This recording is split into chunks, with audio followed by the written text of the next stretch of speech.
আমার হুজুর বললেন যে একটা বড় আলেম বিয়ে করেছেন, বিশাল বড় আলেম, এবং উনি একজন প্রফেসর, উনি 2 লাইনেই শিক্ষিত। তো বিয়ে করেছে এমন একটা মেয়েকে, যে মেয়েটা দেখতে সুশিক্ষিত, সভ্য, মার্জিত, অনেক বড় ফ্যামিলির মেয়ে। কিছু কিছু মেয়ের উপরে এক, ভেতরে আর এক, আছে না নাই? অনেক মেয়ে আছে দেখবেন এত সুন্দর পর্দা করে, মুখ দেখা যায় না, হাত দেখা যায় না, চোখটাও দেখা যায় না, এরকম মেয়ে আছে না নাই? দেখলে মনে হবে যে ভাজা মাছটা উল্টাই খেতে পারে না, আছে না নাই? এই পর্দাশীল মেয়ে ও গার্লফ্রেন্ড বয়ফ্রেন্ডের রিলেশনশিপ করে, চিল্লা এখন ঠিক কিনা? এখন তো এটা ট্রেন্ড হয়ে গিয়েছে, কে বোরখাওয়ালি কে বোরখাওয়ালি নয়, এটা দিয়ে কখনো মানুষ এখন বাছাই করা যায় না, চিল্লা এখন ঠিক কিনা? এজন্য হুজুর সাহেব বিয়ে করছেন বাসর রাতে, তার বউ বলছে যে আমি একটা আপনাকে অনুরোধ করতে চাই। অনুরোধটা কি? বলছে আমি আপনার সঙ্গে সংসার করতে পারি, একটা শর্ত আছে। একটা কি আছে? এবার হুজুর বলছে কি শর্ত? What is the condition? শর্তটা আসলে কি? বলল হুজুর আমি আপনাকে বিয়ে করছি, ঠিক আছে, এটা মূলত আব্বা আম্মার কারণে করেছি, কিন্তু মূলত আমার দাড়িওয়ালা ছেলে পছন্দ হয়। নাউজুবিল্লাহ বলেন। তা আমার যে সুন্দর চেহারা, এটা কি আপনার পছন্দ হয়? হুজুর বলল অবশ্যই, তুমি তো খুব সুন্দরী, অসাধারণ তুমি দেখতে, মেঘ কালো কেশ, কাজল কালো চুল, তাকালে প্রাণটা জুড়িয়ে যায়, হাসতে যেন মুখটা ঝরে, এত সুন্দরী তুমি, রূপবতী তুমি, তোমাকে তো আমার ভালো লাগে, এই জন্য বিয়ে করেছি। বলো যদি সত্যিই তাই হয় তাহলে একটা আই হ্যাভ অন রিকোয়েস্ট, একটা অনুরোধ আছে। What is the request? অনুরোধটা কি? বলো হুজুর আমার সঙ্গে সংসার করতে চাইলে দাড়িটা রাখা যাবে না। নাউজুবিল্লাহ পড়া। হুজুররা কি বোকানা চালাক? হুজুর দেখে বোকা মনে হয় নাকি আমাদের নিয়ে অনেকে জ্বলনি আছে না নাই? আমাদেরকে নিয়ে সব জ্বলনি। আমার অনেকে কয় যে হুজুর বেশি স্টাইল করে, আছে না নাই? হুজুর সেই হবে সবচেয়ে বেশি স্মার্ট, চিল্লা এখন ঠিক কিনা? আমার নবী কি খ্যাত ছিলেন? কথা করে খ্যাত ছিলেন নাকি আমার নবী? আমার নবী ছিলেন গোটা বিশ্বের সবচেয়ে স্মার্ট পুরুষ, চিল্লা এখন ঠিক কিনা? হুজুর বললেন ওকে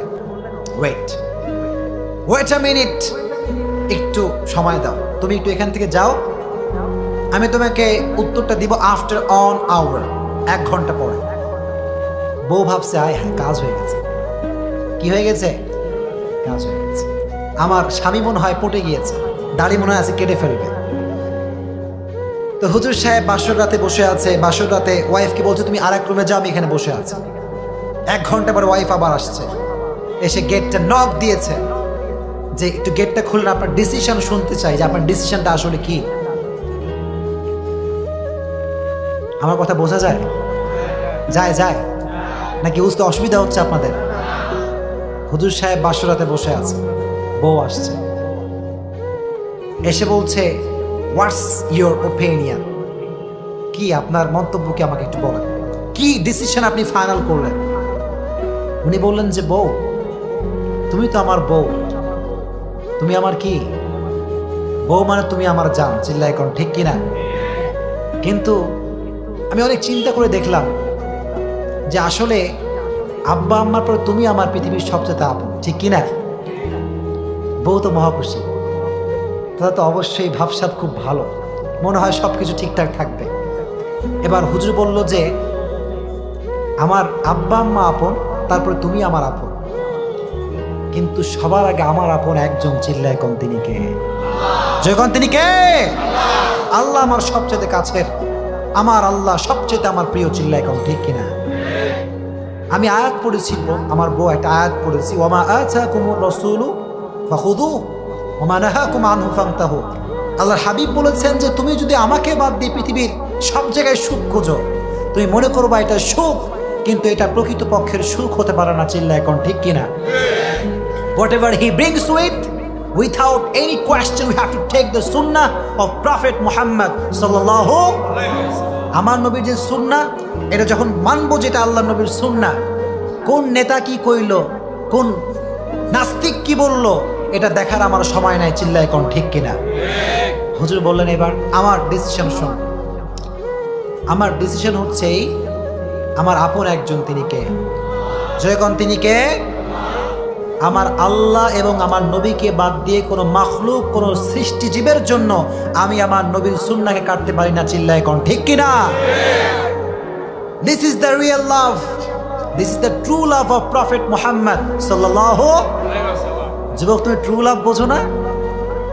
বিশ্বনবী যে ভালোবাসতে পারবে, ট্রু লাভ করতে পারবে, তার জন্য জান্নাতের ঘোষণা দিবে একজন, চিল্লায় কোন তিনি কে?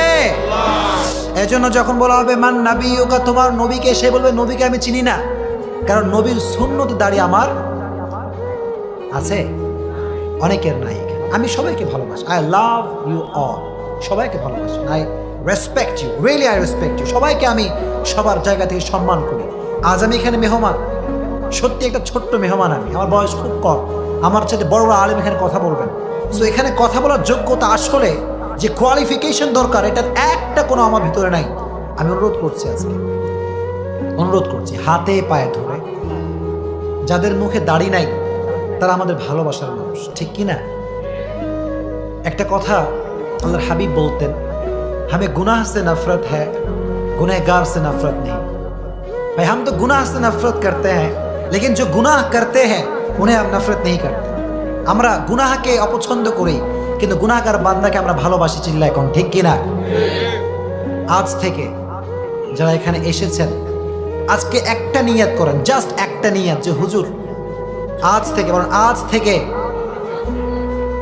সবাই এখান থেকে from beginning to the last সবাই বলবেন আজ থেকে হুজুর আমি খাঁটি দিল থেকে, প্লিজ কথা বলেন, নিয়তটা করেন, তোমাকে নিয়তটা করেন, হুজুর খাঁটি দিল থেকে আজকে আমি নিয়ত করলাম, আজ থেকে আমি আমার নবীর সুন্নাহকে অনুসরণ করে আমি আমার নবীজির দাড়ি রাখবো। জোরে কোন ইনশাআল্লাহ? পারবেন ইনশাআল্লাহ? নাকি এটা একটা ফর্মালিটি হয়ে গেল, হুজুর কইছে না কইলে কি আর হয়? এরকম না, প্লিজ। যদি আপনি দাড়ি রাখতে পারেন, কবরের ভেতরে সেকেন্ড কোয়েশ্চেন তোমার নবীকে, এই উত্তরটা আপনার জন্য সহজ করে দিবে একজন, তিনি কে? তোমার রবকে, তোমার নবীকে, এটা প্রশ্ন করা হবে। যদি আপনি মুমিন হয়ে থাকেন, আপনার জন্য উত্তরটা সহজ করে দিবে একজন, তিনি কে? তাহলে একটা মেসেজ আমি প্রথমেই দিয়েছি, মরার আগে হয় রাখতে হবে একজনের, তিনি কে? জয়গণ, তিনি কে?